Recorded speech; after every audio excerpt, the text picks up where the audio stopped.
Boa tarde, pessoal. Meu nome é Fabrício Pavan, sou advogado, militante na área ambiental, sou especialista em Direito Ambiental pela Escola Superior do Ministério Público do Estado de Mato Grosso. Com muita satisfação, com muita alegria que eu venho hoje aqui apresentar essa live. Estou vice-presidente da Comissão do Meio Ambiente, a presidente é a doutora Renata Viviane, que nos assiste, agradeço pela audiência. Sou ainda secretário-geral adjunto da Caixa de Assistência dos Advogados do Estado do Mato Grosso. Hoje um dia muito importante, dia 5 de junho, Dia Mundial do Meio Ambiente, como bem define o professor Paulo Afonso Leme Machado, todos têm direito a um meio ambiente ecologicamente equilibrado. E é com enorme prazer que eu venho mediar esta live representando a 6ª subseção de Sinop, e aqui faço um agradecimento especial ao presidente Eduardo Chagas, ao seu vice, ao Fábio Cavina, agradecer o convite à minha querida amiga Adriana Pomer, presidente da Comissão de Direito de Meio Ambiente e Agronegócio da 6ª subseção. Também gostaria de fazer um agradecimento especial à minha vice-presidente de Caixa, a doutora Xênia Guerra. Gostaria de agradecer ainda o Felipe Guerra, nosso conselheiro federal, e aos nossos conselheiros estaduais, Enei Casagrande e o Diego Gutierrez. Gostaria ainda de contar, vou adicionar já a minha querida amiga, professora, doutora Alessandra Panizzi, para que ela possa abrilhantar vocês com uma grande palestra sobre um tema muito importante, que é a dano ambiental e a prescrição. Tá? Deixa eu só achar a Alessandra aqui para a gente já fazer isso daqui. Presidente Eduardo, muito obrigado pelo convite, viu?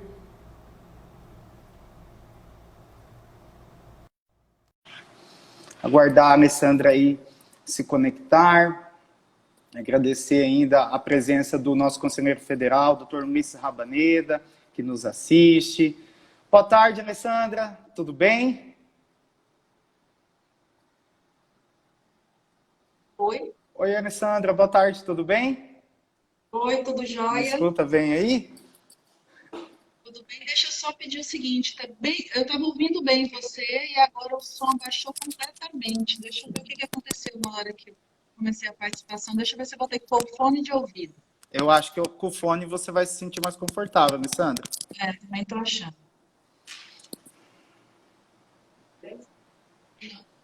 Tá, é que eu estava ouvindo muito bem você fazendo todas as apresentações, os agradecimentos, e aí quando eu passei para o vídeo, Mas pode se ajeitando aí. Agradecer também a presença dos nossos membros da Comissão do Meio Ambiente que nos assistem, a doutora Francine, a doutora Tatiana Monteiro. Pronto, agora eu estou ouvindo todos. Está me ouvindo bem? Agora sim, muito bem. Que Alessandra, bom. Que bom. Seja muito bem-vinda. Gostaria que você se apresentasse, entendeu? Eu te conheço há muitos anos, inclusive foi minha professora acadêmica, tive a honra de ter sido seu aluno.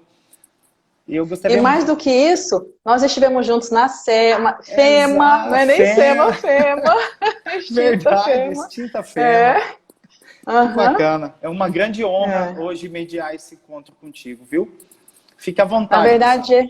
Na verdade, a honra é minha. E em seu nome eu quero agradecer a todas as pessoas que você já mencionou aqui, para a gente não ficar repetitivo. Mas também preciso fazer um agradecimento especial à Renata Viviane, que é nossa presidente da Comissão de Meio Ambiente da OAB, e à Adriana Pomer, que me oportunizou estar aqui, fazendo uma live, falando de um tema que eu tanto gosto, mas mais especial ainda por você ser o anfitrião dessa live e conduzir tão bem, e isso vai ser ótimo, porque eu sei que você é um crítico das questões ambientais, acirrado nas questões advocatícias e também no futebol, viu? Inclusive, já deixar aqui registrado um abraço carinhoso aos amigos de Sinop que jogam bola comigo, que me aturam, né? Pensando, mas já vamos entrar já no bate-papo. Acredito que vai ser de letra, que será um prazer ouvi-la. Recentemente, né, a gente teve aí o pessoal do Coordenadoria Geral de Biomas, né, o Tasso, deu uma entrevista falando que 99% dos desmatamentos que ocorreram dentro do Brasil ocorreram de formas ilegais, né? E muito se falou disso daí, comentou, a gente teve notícias midiáticas em cima disso daí, inclusive que 2/3 desses desmatamentos ocorreram em áreas dentro do cadastro ambiental rural, né? Com as áreas que já possuem um monitoramento remoto, né? E aí, em cima desse sentido, a gente gostaria, né, os amigos que estão nos acompanhando, quais são os parâmetros, por exemplo, que o Ministério Público utiliza para processar essas ações civis públicas, né? Como eles procedem, como que é a mensuração desses danos, tendo em vista que a gente vê aí multas astronômicas sendo noticiadas, entendeu? Então, mais ou menos nesse... Gostaria de escutar como que se dá isso daí, como que ocorre isso daí, entendeu? Fabrício, você não tem dó não, você já chega chegando, né? Mas vamos lá, Fabrício, essas são ações civis públicas que aparentemente dá uma sensação de que é uma forma de proteger o meio ambiente, de garantir a proteção das reservas, de área de reserva legal, área de preservação permanente, é o Ministério Público sendo efetivo e trabalhando. E eu vou dizer para você não que não tenha esse objetivo, tá? Entretanto, a gente tem visto nessas ações civis públicas algumas incoerências e algumas dificuldades que a gente precisa ser tratado como advogados, tá? Ainda que aparentemente pareçam ser sutis, se a gente começa a destrinchar esses processos, a gente percebe que são pontos que que não possuem tanta subsistência quanto deveriam. Isso porque, ainda que hoje se trabalhar com imagens de satélite seja a melhor forma de fiscalização, não se pode dispensar a vistoria em loco em muitas ocasiões, né? E quando o Ministério Público propôs essas ações, ele não trabalhou em loco, ele usou o sistema do PRODES, um sistema também da Amazônia, onde foi trabalhado tudo por imagem, acima de 60 hectares, e aí dentro desses 60 hectares, eles começaram a verificar quem tinha CAR. E aí dentro desses acessos aos sistemas de CAR, às vezes as propriedades já haviam sido até vendidas ou comercializadas, transferidas, mas o CAR ainda não, ou buscaram o CAR num período e demoraram quase um ano depois para propor as ações, porque elas não são propostas de noite, de repente. Existe todo um estudo, eles fazem um levantamento naquela região e juntam todos os CARs, e aí em cima desse CAR eles soltam as ações civis públicas. E que o que é mais interessante, se você pegar, elas são idênticas, tá? Você muda somente a quantidade de hectares e assim por diante.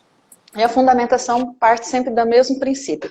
Então a gente observa que uma parte dos dados apresentados não são tão reais, ou estão obsoletos, ou não são, quando eu quero dizer reais, é no sentido de que, de repente, eu tinha um CAR que eu estava na base do nacional, com um contexto, que é onde eles utilizam esse CAR como base, aí hoje eu já estou, em se tratando do estado de Mato Grosso, eu estou dentro da base do SINCAR, com outro regramento, com outras perspectivas, e essa atualização não ocorreu.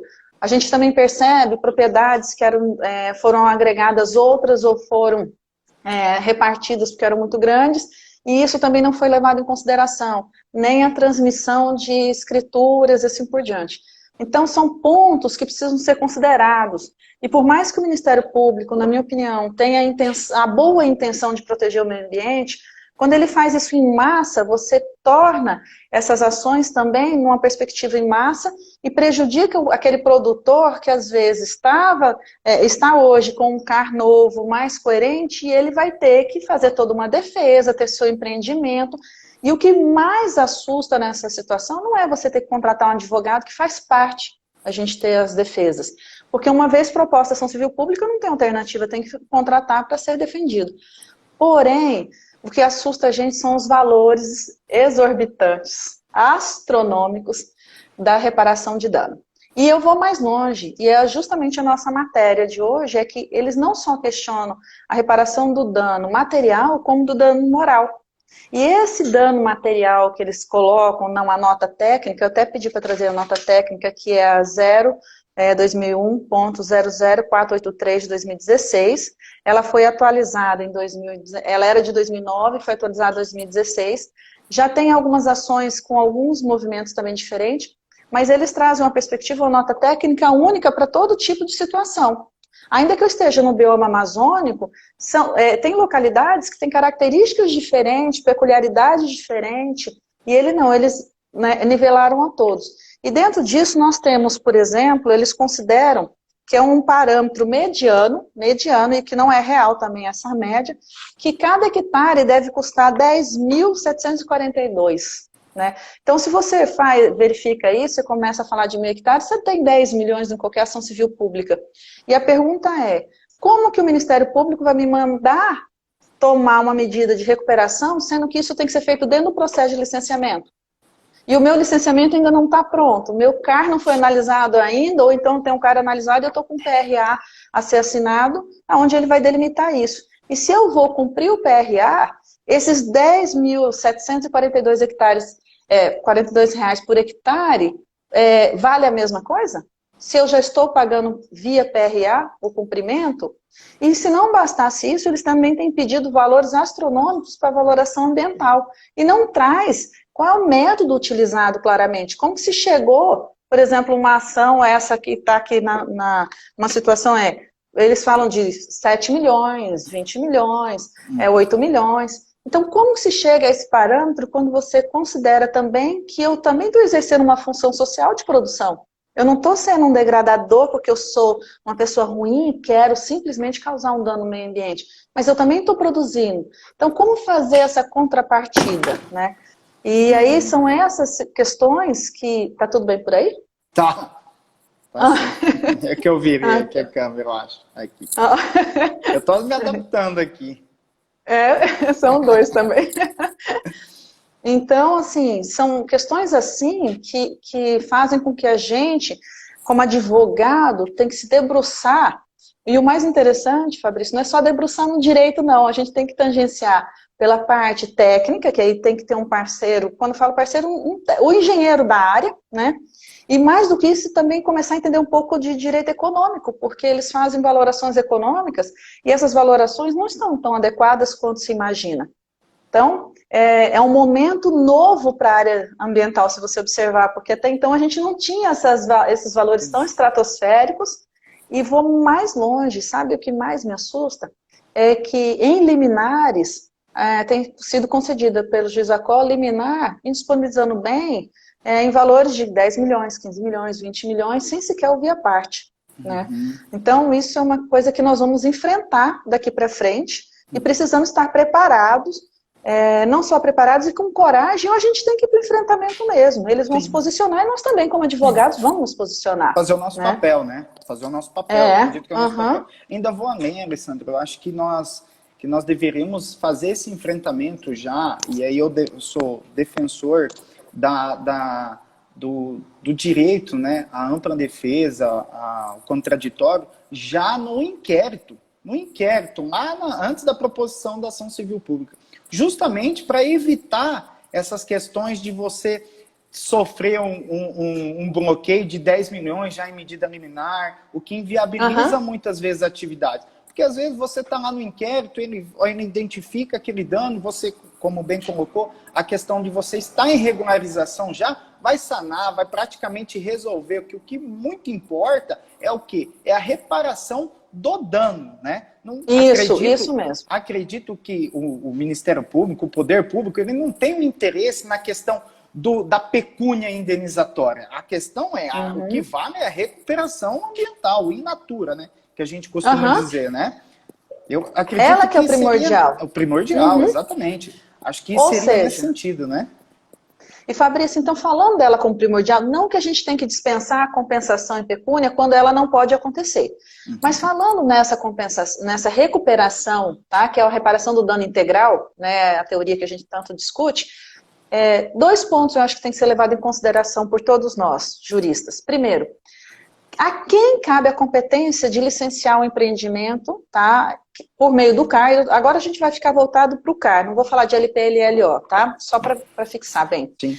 Mas não é no PRA que define-se, não é na análise do CAR e no PRA que define-se quais são as áreas passíveis de uso, quais são áreas consolidadas, quais são as áreas a serem recuperadas. Então, como que eu estou discutindo uma ação civil pública milionária, sendo que o meu CAR sequer foi analisado? E o meu PRA sequer foi assinado ou descumprido se eu tiver assinado essa situação.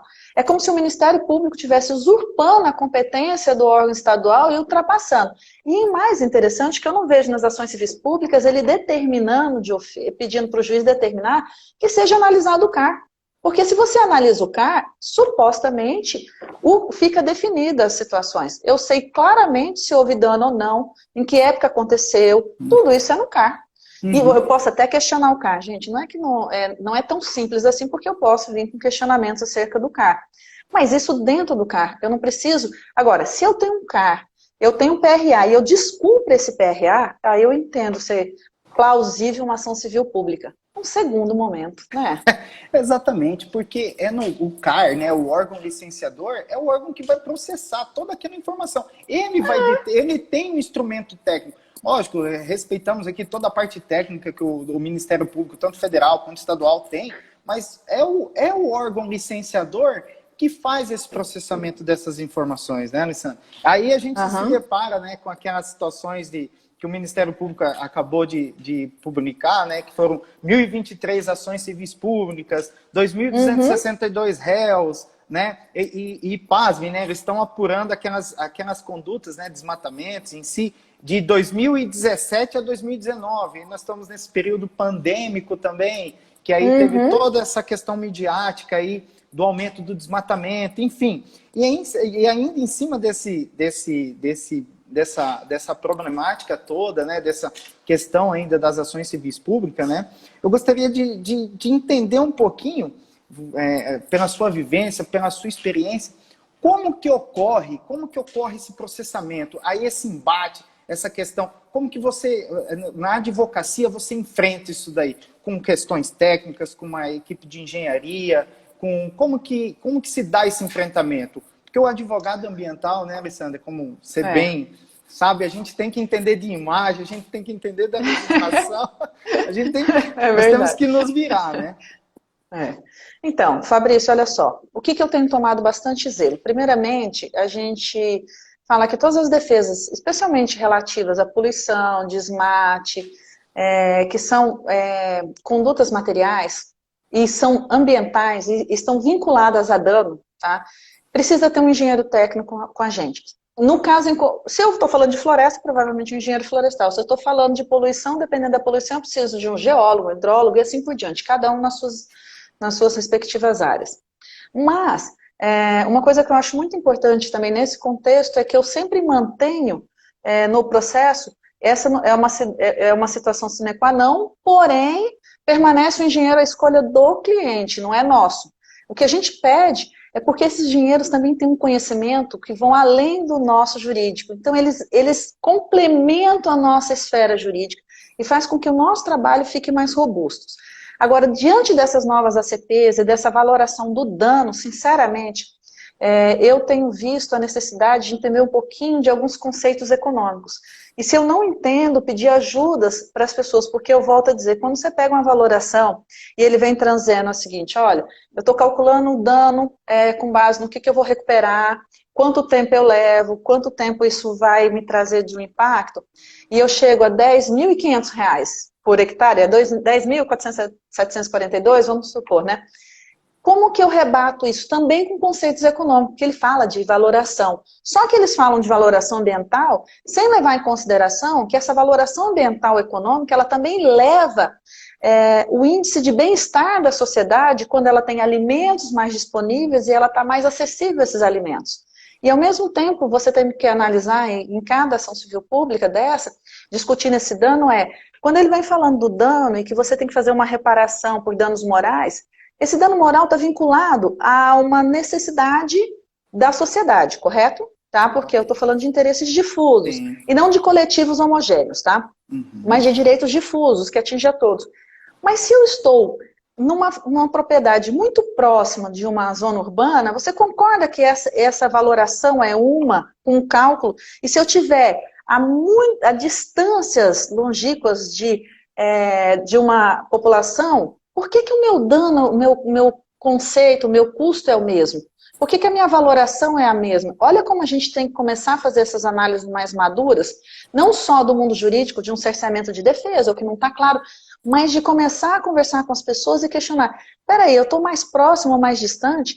E mais um outro detalhe, ok, houve um desmate, eu tenho que fazer uma recuperação, e aí você faz um cálculo de recuperação, e ele te coloca aí 11 mil reais por hectare, mas ao longo dos anos, eu também vou dando uma qualidade ambiental. Então, esses 11 mil hectares, ele teria que ser voltar o valor, vamos supor, você calcula que em 20 anos seria 11 mil hectares. Como em 20 anos eu também vou produzir qualidade ambiental, esses 11 mil teriam que baixar para 5 mil. Gente, eu estou fazendo em números hipotéticos. Mas percebam como a gente é advogado, correu da matemática e vai ter que voltar para a matemática. A gente costuma falar, Alessandra, que isso daí é a famosa conta de padeiro, né? Conta de padaria, né? Aquela conta de padaria. Mas o que chama muita atenção nessas últimas proposições de ações civis públicas são os danos, né, que eles mensuram os danos dentro do município, né, dentro da sociedade municipal. E isso é uma situação assim que eu confesso para você que é muito complicado de você mensurar. Claro. Eu até gostaria de entender sua opinião quanto a esse assunto. Bem, eu estudei um pouquinho de direito econômico. Tá? Não agora, muito tempo atrás. Não foi muito tempo não, para a gente não falar muito de idade, você para de falar que eu fui sua professora, tá? Engraçadinho. Tá bom. Mas existe um cálculo que a gente fala, o quanto a sociedade está disposta a pagar pelo bem-estar. E essa disposição a pagar é que você faz os cálculos de níveis de valoração de bem-estar. E o bem-estar, quando você fala isso, você tem que calcular não só o bem-estar de ambiental, da qualidade de vida ambiental, de um ar menos poluído, de uma situação em que você tem mais segurança, assim por diante, mas também a qualidade de bem-estar que representa segurança e alimentação. E aí, quando você coloca... E aí o Ministério Público vai fazer isso porque ele vai propor essa situação e deixar que a gente questione. Mas eu digo que ainda que... Aí tem um outro peso dentro das ações civis públicas, é que existe uma inversão do ônus da prova, e que eu diria o seguinte, ainda que isso seja comum, tá? Comum, ao longo dos anos em direito ambiental, talvez esteja na hora de nós advogados começarmos a questionar em todas as inversões de ônus da prova. Porque ela não deveria ser tão radical quanto é antes. Tem até um nome que a gente fala, mas, peraí, o Ministério Público pega uma imagem, diz que a propriedade aquilo é o que está acontecendo, e aí eu tenho que simplesmente voltar para dentro da ação civil pública e dizer tudo meu? Eu tenho que fazer todas, e não vou nem dizer fazer provas em contrário não, mas eu tenho que gastar, eu que tenho que contratar um engenheiro, contratar todo mundo para propor isso e mais. E ainda tem que se discutir às vezes uma perícia. Uma coisa que era habitual era a gente pedir perícia. Eu já acho que hoje, como sugestão, que é o nosso bate-papo, não é justamente esse diferencial, uma perícia hoje custa 20 mil, 30 mil, estou falando uma perícia em conta, barata, tá bom?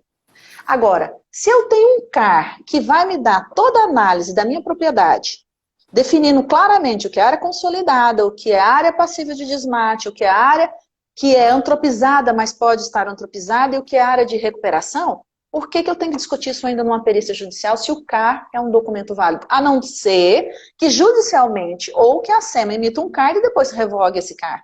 Ou que judicialmente se comprove que nesse CAR tem fraude. Mas isso é um processo em apartado. Então, quando começa a colocar, eu tenho a impressão de que eles vão colocando, inserindo nas ações tudo que é possível de forma, eu diria assim, na verdade, assim, de forma insubsistente, porque é fácil botar no papel e pedir para que a gente tome as medidas, que a gente prove que não é. Olha só, qual é o custo que você vai ter de provar que o município não recebeu esse dano desse jeito? Só se você for lá e começar a discutir, pedir para a pessoa, o que você prefere, alimento ou meio ambiente? Você entende? Agora, Fabrício, nós estamos falando de situações em que você não gerou um dano de uma queimada em que a poluição está latente, você entende? Com pessoas com vias respiratórias. Nós estamos falando de situações, quando eu falo das ações civis públicas propostas, são desmates. E esses desmates, muitos deles estão sim em áreas que não é correto, mas deveriam ter as autorizações, ainda que não tenham autorizações, o Código Florestal permite uma certa abertura. Então, não ter autorização é uma questão de formalidade e não de dano material. E precisa separar um pouco esses contextos. E isso cabe a nós advogarmos e amadurecermos cada vez mais. O duro é que a gente começa a perceber que as nossas ações ficam pesadas, né? Você não consegue fazer uma defesa de uma ação civil pública de 15 milhões com 30 laudas. Não consegue. Porque você tem que juntar imagens, discutir, mesmo que você coloque em anexo. Acabamos de discutir que você Então, tem que começar a discutir parâmetros econômicos, né? E aí você começa, muitas vezes o proprietário, né, a parte requerida, o réu, ele começa a fazer o questionamento, falando, tá, mas minha área fechada, ela renderia o que para esse município, né? Minha área produz, eu emprego pessoas, eu movimento o comércio local, mas qual que é a ideia? Como que ele dimensiona esse dano? Por que ele não dimensiona, então, que é essa questão do ônus da prova? Eu concordo contigo perfeitamente quanto a isso. Eu acho que está na hora dos advogados, né, que militam nessa área, que começa a fazer essa provocação. Claro. Porque muitas vezes nós entramos às vezes com uma medida judicial vislumbrando, por exemplo, uma suspensão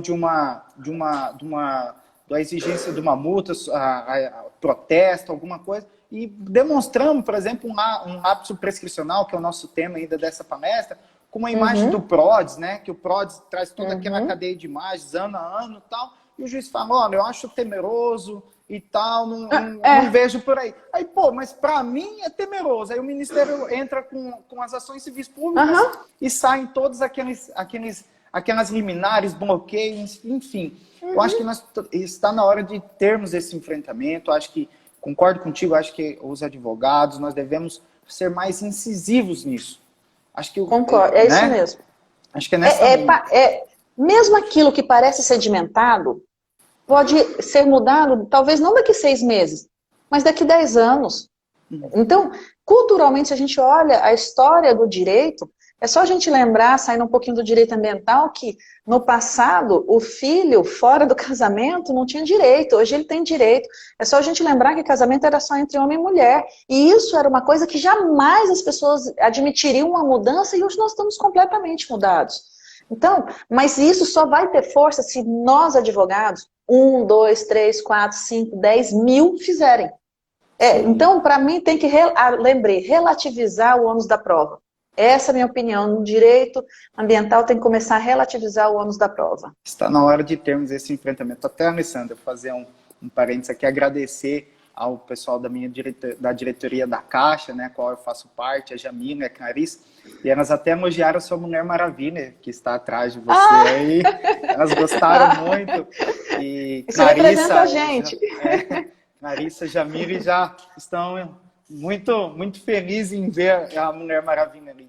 E até agradecer a audiência delas, de toda a diretoria, o Vergani, do nosso presidente Ítalo Leite. Alessandra, em cima ainda desse nosso papo ainda dos danos, né?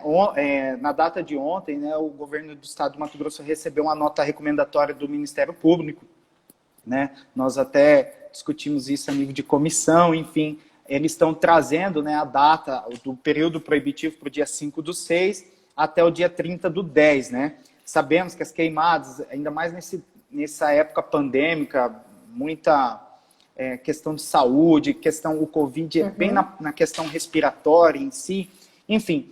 E em cima disso, até que ponto, né, nós conseguiríamos dimensionar, por exemplo, os danos das queimadas, né?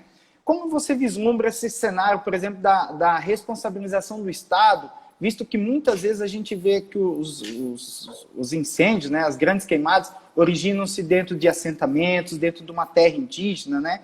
Como que você vê esse cenário aí, principalmente agora com essa questão de pandemia, essas questões de discussões ambientais aí nesse período? Então, eu acho que a gente tem que começar lembrando uma situação que é bem interessante. Toda vez que a gente vai falar de queimada, existe na verdade, a gente tem que usar a palavra fogo ou incêndio. Relembrando juridicamente, que o fogo, no decreto federal 6514/2008, que fala sobre infrações administrativas, ele fala tanto de fogo quanto de incêndio. O incêndio é a multa de R$5.000 e o fogo em área agropastoril de R$1.000. Esse incêndio vira crime também. O fogo não vira crime. Então é importante a gente lembrar disso, porque isso pode ajudar a gente lá na prescrição depois. Mas em qualquer que seja nesse contexto, está bem determinado no decreto que se você só pode fazer, ele tem que estar vinculado também à poluição. Você pode observar que muitas vezes vem a multa pelo fogo ou pelo incêndio, e mais o grau de poluição, e nas ações civis públicas também, tá? Eles reclamam, eles questionam e requerem um dano moral pela poluição. Mas a poluição, ela só pode ser requerida se tiver um laudo que identifique o que é essa poluição, qual que é o grau de poluição, quem foi atingido, qual foi a capacidade de resiliência que esse meio ambiente teve com relação a isso, né? Então, esse é um ponto crucial para ser tratado, porque isso pode dar até uma nulidade, essa ausência de laudo para isso. E quem tem que produzir o primeiro laudo é o órgão público ou o Ministério Público, não nós. Porque senão entra com ação civil pública e, de novo, o ônus da prova cai para quem? Para quem está na ação, quem está sendo requerido, e aí, como é que fica? E essa situação que já passou? Então, esse é um ponto crucial.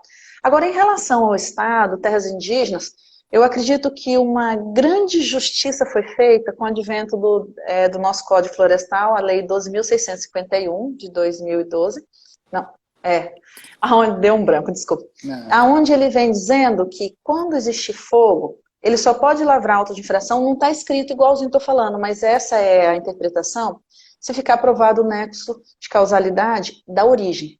Ou seja, pode observar que reduziu significativamente o número de autos de infração depois do Código Florestal, porque antigamente fazia o seguinte: uma terra indígena colocava fogo, porque ainda é cultural, tá? Ainda existe, isso diminuiu, mas existe, tá? E em Mato Grosso eu falo assim, no período de seca você fala assim, fogo, ele queima tudo. E aí esse fogo se alastrava e pouco importava para os órgãos de onde veio a origem, porque ele considerava que a origem vem de cada uma das fazendas. E hoje o Código Florestal é muito nítido, muito claro, expresso, de que o órgão, ao lavrar o auto de infração, ele tem que demonstrar a quem cabe a origem do fogo. Senão ele não vai lavrar o auto de infração se ele tiver essa dúvida. Essa é uma coisa importante. Porém, aí a gente sai para a reparação civil. Que aí eu vou dizer o seguinte, você tem uma propriedade, está perto de uma terra indígena ou de um assentamento, às vezes não está colado, mas está a uma distância de 2, 3 quilômetros.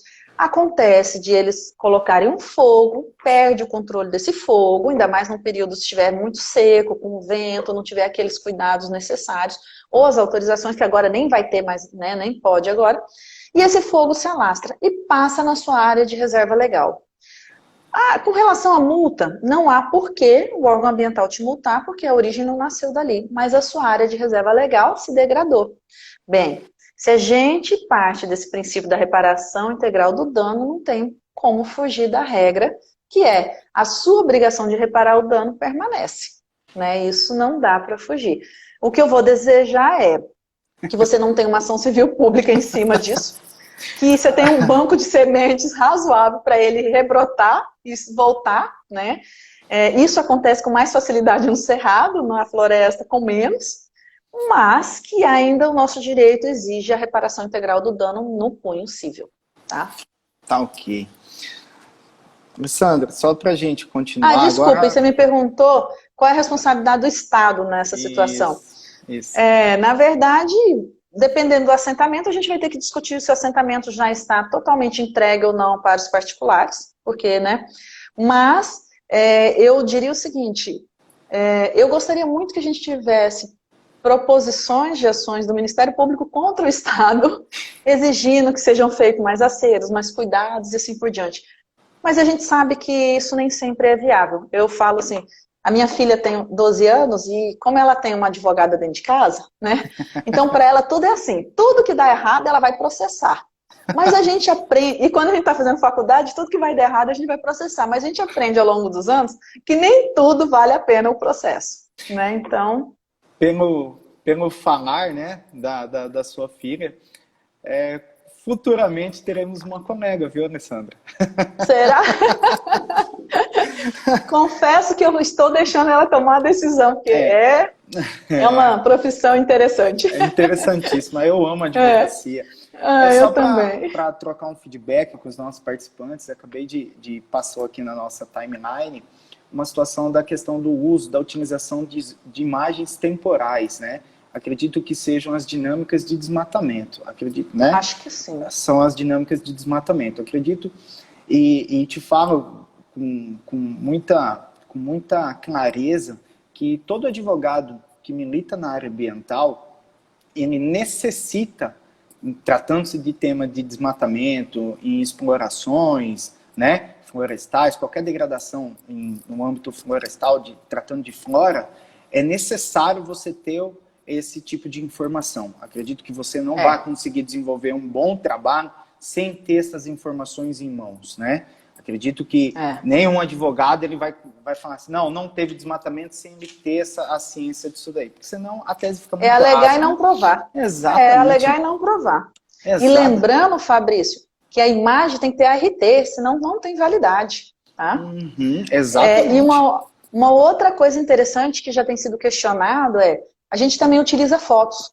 E fotos sem coordenada geográfica e data também não tem mais validade. Vai passar uma ou outra situação, mas a regra não é mais essa. Exatamente. Né? Porque você tem que deixar comprovado aquilo ali, né? A ideia é você comprovar, você dar robustez, né? Aquilo que você está alegando. São situações que o advogado ambientalista não tem como fugir. Alessandra, já vamos mudar um pouquinho de assunto, já vamos entrar aqui já na questão da prescrição, né? Mas não de forma bruta, né? Essas questões dessas ACPs aí que foram distribuídas agora recentemente, né? Inclusive o Superior Tribunal Federal, o STF, decidiu quanto à imprescritibilidade do dano em si, lembrando ainda que nós não temos ainda o acordo, né? O acordo não foi publicado, nós só acompanhamos a decisão por vídeo, né? Os votos não têm, eles são lidos, a maioria das vezes, em sua forma simplista, né? Então a gente não tem ainda como a gente formar uma opinião, o teor, né? A exatidão, discutir isso daí de forma exata, né? Mas assim, pelo seu conhecimento, pelo que você conhece e sabe desse assunto, que eu sei que você também acompanhou um pouco, assim como nós, né, lá da comissão, queria saber sua opinião quanto a esse assunto, quanto a essa questão desse assunto, entendeu? Principalmente essa questão desse julgamento, né, que trouxe essa questão da imprescritibilidade. A gente já vinha com essa ideia já lá do Superior Tribunal de Justiça, né, acho que o doutor Herman o ministro Herman já tinha colocado situações nesse sentido. Diversas. Então, Fabrício, eu diria o seguinte, eu falei que se não bastasse o Covid, a gente recebeu uma notícia como essa. Exatamente. Né? É tão bombástica quanto um Covid, com todo respeito ao Covid, às vidas, isso, aquilo, outro. Sim. Mas para quem milita nessa área, sabe o quanto essa decisão agora vai tornar o nosso trabalho mais complexo, tá? Porém, eu vou dizer o seguinte, primeiro lembrando que a gente não tem um acórdão, mas foram 7 votos, sendo 3 divergentes, né, 3 contrários, e um que estava em licença, eu ia falar licença maternidade, estava em licença médica, não era maternidade, não. Então, assim, só para descontrair, então, nesse contexto, o que acontece? A gente não viu unanimidade. O que isso representa dizer para mim, como advogada, e que eu sempre coloco aqui dentro do escritório, que qual é o diferencial do advogado?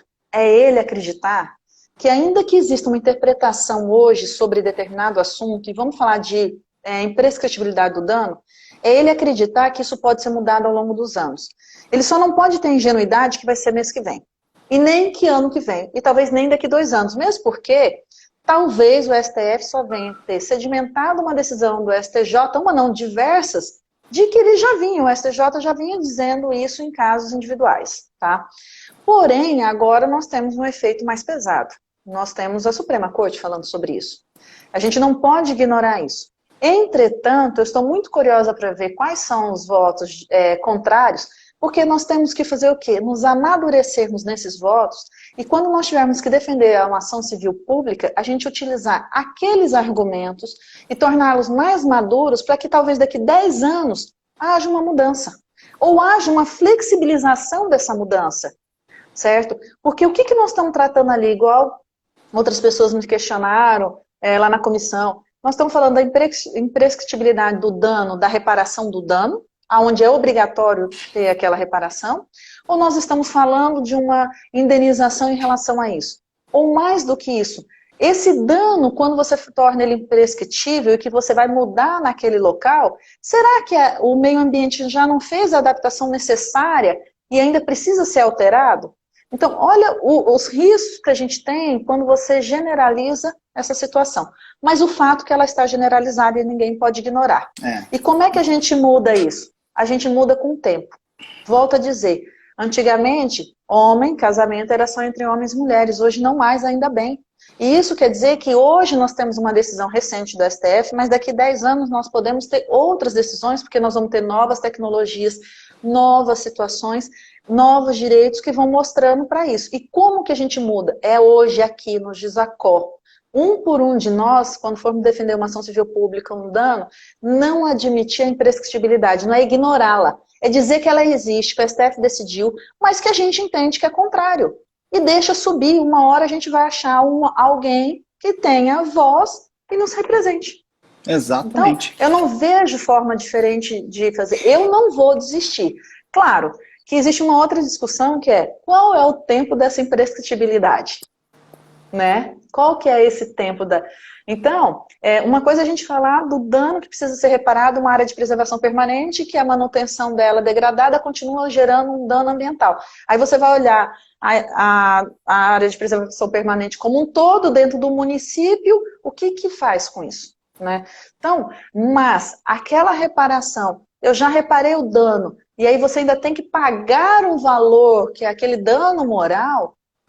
Qual que é o sentido disso tudo? A ponto, hoje, a gente está falando de valores tão estratosféricos, exorbitantes, que eu chego a achar que gera muito próximo do confisco da vida daquela pessoa econômica.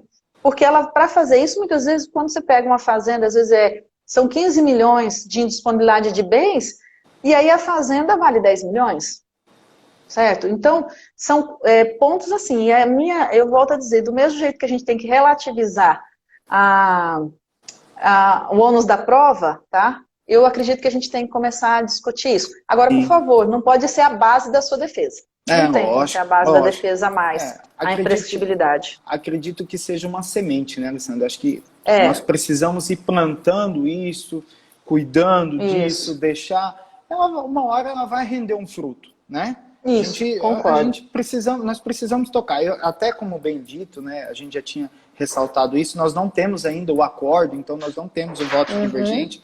E aqui eu faço até uma questão assim mais para te provocar, para mim entender sua opinião, no seguinte sentido. Por exemplo, eu acredito que era o momento do Supremo, né, enfrentar aquela questão da aplicabilidade da prescrição em duas vertentes, né, que é aquela questão da prescrição quanto à reparação do dano e a questão da prescrição aplicada aos valores de indenização em si.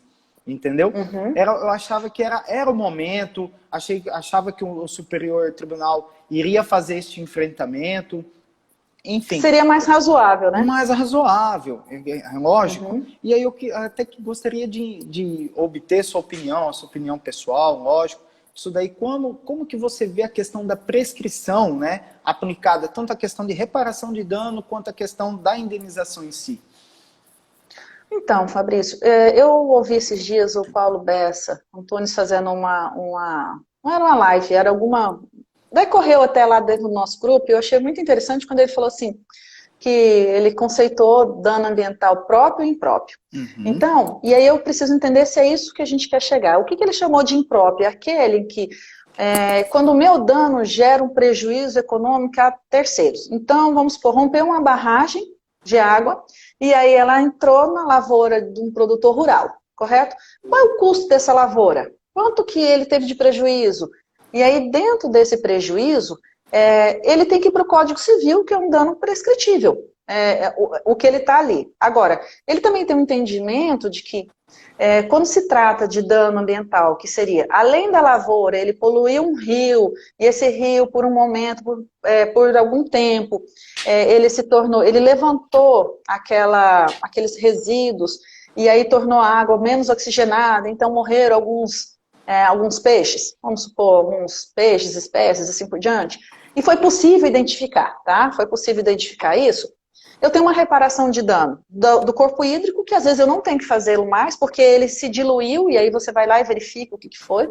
Mas eu tive uma poluição de uns peixes que foram, na verdade, morreram por falta de oxigênio. Isso pode acontecer. São exemplos, tá? Hipotéticos. Mais plausíveis. E aí, como que fica a reparação em relação a esses peixes? Né? Por quanto tempo? E aí eu volto a questionar, e aí nesse caso que pode-se entender em relação ao STF é que ele está dizendo que até mesmo em relação aos peixes é imprescritível. Não da pessoa que teve a lavoura destruída, mas em relação aos peixes. Porque aquilo ali é um dano ambiental. E aí, na minha opinião, qual é o sentido da gente alastrar isso por 10, 15, 20 anos numa discussão que às vezes o dano já não existe mais, aqueles peixes se você volta no corpo hídrico e ele está totalmente recuperado, por que a gente vai discutir isso por anos afins e colocando cada vez valores maiores?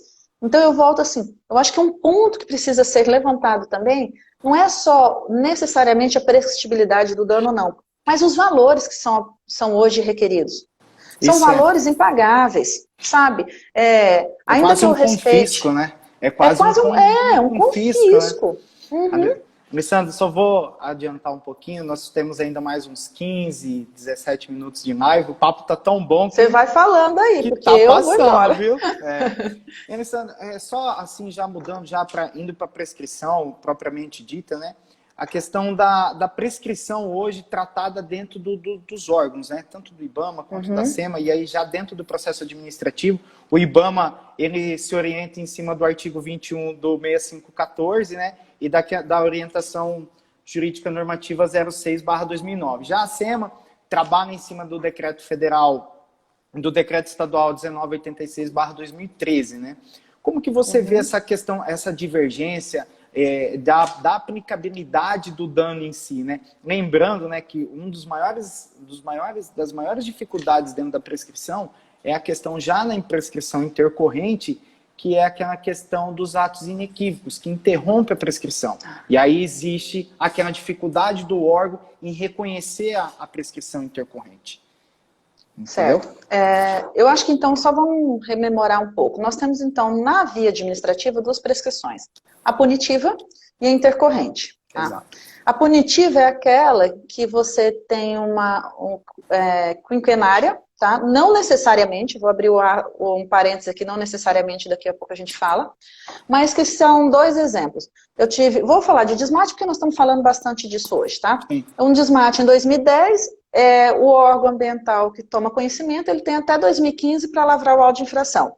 Considerando meses, tá? Não vale ser assim, o desmate em janeiro e o órgão vai em 2015 em dezembro, tá? Então, são 5 anos corridos, que é a pretensão punitiva do Estado, que ele pede por ele não observar esses 5 anos.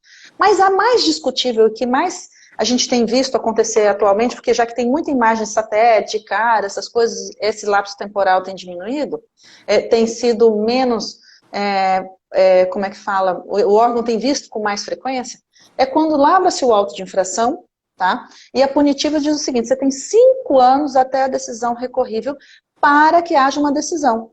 Então, da lavratura do auto de infração até esses 5 anos. E nesse interregno de tempo, eu posso ter uma movimentação extenuante, não tem problema. O que tem que fazer é lavrar o auto de infração e eu tenho que ter uma decisão em 5 anos. Essa era uma situação bem difícil de alcançar. Eu tenho visto já decisões no IBAMA nesse sentido. Eles mesmos dando as decisões, certo? Na SEMA eu ainda não vi nesse sentido na primeira instância, mas o CONSEMA tem juntas que admite essa extinção punitiva. Ou seja, mesmo que você movimentou o processo, tem a punitiva, tá? Então, agora tem uma outra coisa interessante, é que saiu uma decisão recente de Sinop também, e Renata pode também falar sobre isso em outro momento, é que os órgãos, e não é só SEMA ou IBAMA, assim, os órgãos dizem o seguinte, dentro da prescrição punitiva, se a sua conduta infracionária for um crime ambiental, aí você pega assim, vou pegar um exemplo, você tem ausência de licença, que é fazer funcionar a atividade ou ampliar e assim por diante, artigo 60 do decreto 6514, e artigo 66 do decreto 6514, e artigo 60 da lei 9.605, ou seja, ele é uma infração e um crime, você tem que pegar e fazer essa análise de temporalidade da prescrição de 109. Acordo com o artigo 109 do Código Penal. Isso. Isso quer dizer que esse crime, que no caso que eu estou trazendo como exemplo, como a pena dele é de 1 a 6 meses, ele prescreve em 3 anos. Sabe o que isso quer dizer? Que em 3 anos, se o órgão ambiental não analisar seu auto de infração até decisão, primeira decisão, ele está prescrito. Aí sabe o que os órgãos dizem? Não. Todas as prescrições que são menores que 5 anos, você tem que admitir que são 5 anos. Mas o juiz agora, recentemente, disse que não existe ressalva na lei em relação a isso. Portanto, que tem que se aplicar o artigo 109. E eu volto a dizer mais uma vez, isso já está acontecendo, foi uma agulha num palheiro. Mas se nós começarmos a insistir nesses pedidos, mais uma vez, daqui 2 anos, 3 anos, a gente vai ter mais juízes sensatos, mais decisões de junta de julgamento, para que seja realmente, se é crime, seja o artigo 109 do Código Penal. Ponto. Aí vamos... Oi, pode falar. Eu ia falar da intercorrente, mas pode... Você tratando da prescrição no âmbito do criminal, né? Dr. Felipe Guerra, que nos assiste, que é nosso conselheiro federal, é um excelente advogado criminalista, até poderia depois nos passar aí um feedback de como isso é feito dentro do processo penal, né? Que é o artigo 109. Mas e agora... que é a última ratio, né? Ou seja, se lá existe essa benesse, por que na infração administrativa não vai ter? Estamos trabalhando com crimes, né?